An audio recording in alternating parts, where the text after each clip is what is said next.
Assalamualaikum warahmatullahi wabarakatuh. Halo teman-teman, perkenalkan saya Mutia Afifah. Saya dari kelompok 2. Di vlog ini saya akan membahas materi di kelas 9 yaitu mengenai teater.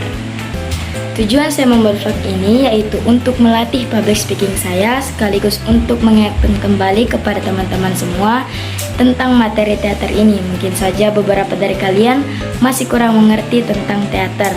Nah, di video ini semoga kalian mencermati lebih baik lagi ya. Nah, teman-teman, apa sih itu teater?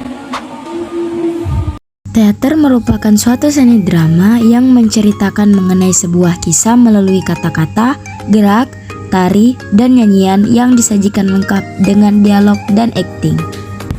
Nah, perlu kita ketahui teman-teman bahwasanya jenis teater itu ada banyak loh ternyata. Jenis teater yang pertama adalah teater boneka.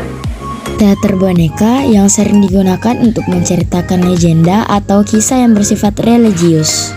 Yang kedua adalah teater dramatik. Dalam teater dramatik, situasi cerita maupun latar belakang dalam pementasan ini dibuat dengan sedetail mungkin dan mengikuti alur plot. Jenis teater yang ketiga adalah teater gerak. Teater gerak sendiri lebih mengutamakan gerak dan ekspresi wajah pemainnya. Teater gerak sangat minim penggunaan dialog, seperti pada gambar, contohnya yaitu pantomim. Yang keempat ada teater ritualisasi puisi. Jenis teater ini dibuat berdasarkan karya sastra puisi. Karya puisi yang biasanya hanya dibacakan, dicoba untuk diperankan di atas pentas. Jenis yang terakhir adalah drama musikal. Drama musikal adalah pertunjukan teater yang menggabungkan seni tari, musik, dan seni peran. Drama musikal lebih mementingkan 3 unsur tersebut dibandingkan dialog para pemainnya. Selain itu, teater juga bisa dibedakan menjadi 2, yaitu teater tradisional dan teater modern. Cerita di dalam teater tradisional biasanya mengusung budaya setempat dan disampaikan melalui improvisasi atau tanpa naskah. Cerita di dalam teater modern, penyampaian ceritanya diambil berdasarkan naskah dan sumber ilmunya dari dunia barat. Bedanya dari tradisi, cerita di dalam teater modern diambil dari kejadian sehari-hari atau karya sastra. Nah teman-teman, menurut Wikipedia ada 4 fungsi yang dimiliki oleh teater.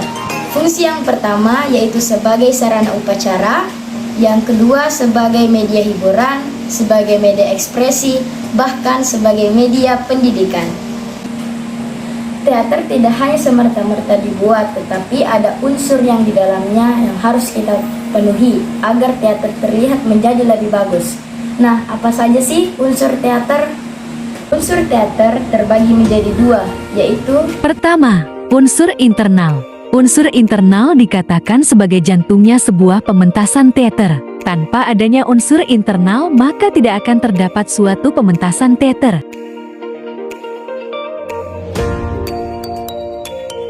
Yang pertama ada naskah atau skenario. Naskah berisi dialog atau kisah yang akan diperankan oleh seseorang untuk kemudian ia pentaskan. Selanjutnya ada pemain.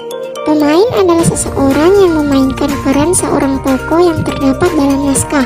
Pemain merupakan unsur yang sangat penting dalam pementasan. Ada 3 jenis pemain, yaitu pemeran utama, peran pembantu, dan peran figuran. Yang ketiga ada sutradara. Sutradara adalah orang yang memimpin atau mengatur pembuatan pementasan teater. Sutradara menjadi otak dari jalannya cerita. Misalnya menggerakkan para aktor, membedah naskah, menciptakan ide-ide tentang pementasan yang akan digunakan, dan lain-lain. Unsur yang terakhir ada pentas. Pentas menjadi unsur penunjang pertunjukan yang di dalamnya terdapat properti, lampu, dan beberapa dekorasi lain yang berkaitan dengan pentas. 2. Unsur eksternal. Unsur eksternal. Unsur eksternal adalah unsur yang mengurus segala sesuatu yang berkaitan dengan hal-hal yang dibutuhkan dalam sebuah pementasan. Unsur eksternal diantaranya A. Staf produksi, B. Sutradara atau direktur, C. Staf manager, D. Desainer.